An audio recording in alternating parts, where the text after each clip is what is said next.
What's going on, everyone? So in today's video, I'm going to do something that I haven't done before.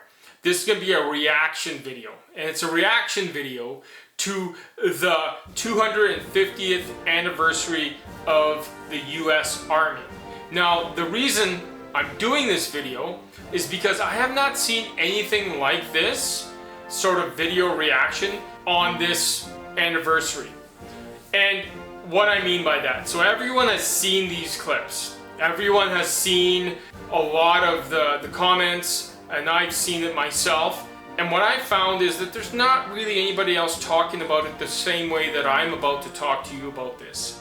And this is what I want to mention. So, as a former member of the Canadian Armed Forces, I want to come at it and give you some perspective, because I think there's some perspective lacking. Political stuff aside, right? We're not going to talk about, no king parades and all this stuff. I'm not talking about how many people showed up to this 250th anniversary parade. It's not about this being Trump's birthday and so it's all, Trump's parade.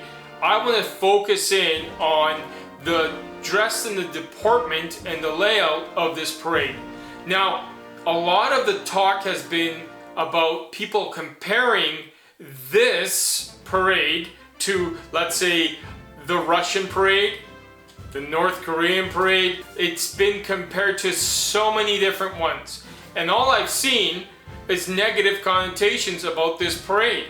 Now, as a former military member, a lot of these people that I've seen, the military people in this parade, were all in combat fatigues, or World War II, World War I, Revolutionary War, all of that stuff. That's what they were in. And that's important because these are just that, if people are complaining about the way that they're marching, that their marching isn't good enough. Listen, guys, this was not meant to be in comparison to what the Russians did when they had their anniversary and their display of power, the way that they do their parades. This was the 250th anniversary of the US Army, not the US military. If that was something else, that parade would be something else. Then yes, you can compare it to the Russians and to every other country when they do their displays of military force. This was not that. This was just the US Army. And so if you don't like the way that they marched, that's on the US military. That's on the US Army itself. Now, as a Canadian, our marching style is different.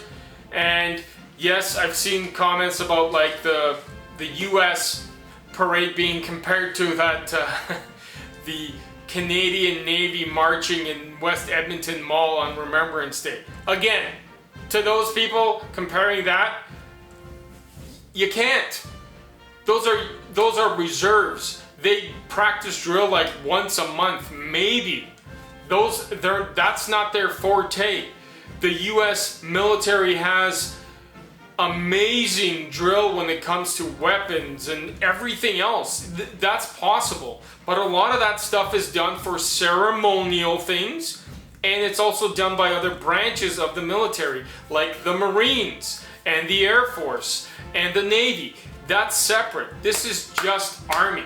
That was it. So don't frickin' compare the US Army Happy Birthday Parade to the Russian military display of power parade. It's not even remotely comparable.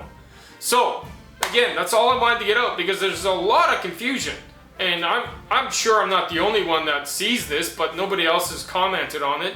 So if you guys like this kind of content, if you like my perspective of what I'm looking at when I look at a parade and the way it should look or whatever, let me know. Or if you don't, if you disagree, great, let me know as well. But again, coming back with you with more financial stuff in the upcoming weeks. Business has been busy, so YouTube has taken the back seat, and that's why I'm doing this video 3 days late. Or 2 days late, however many days late by the time it's posted. So again, don't compare a US Army happy birthday parade to the Russian display of power parade. Not remotely in the same sphere. Again, thank you for watching, thank you for subscribing, and as always, Tommensense, because common sense isn't so common.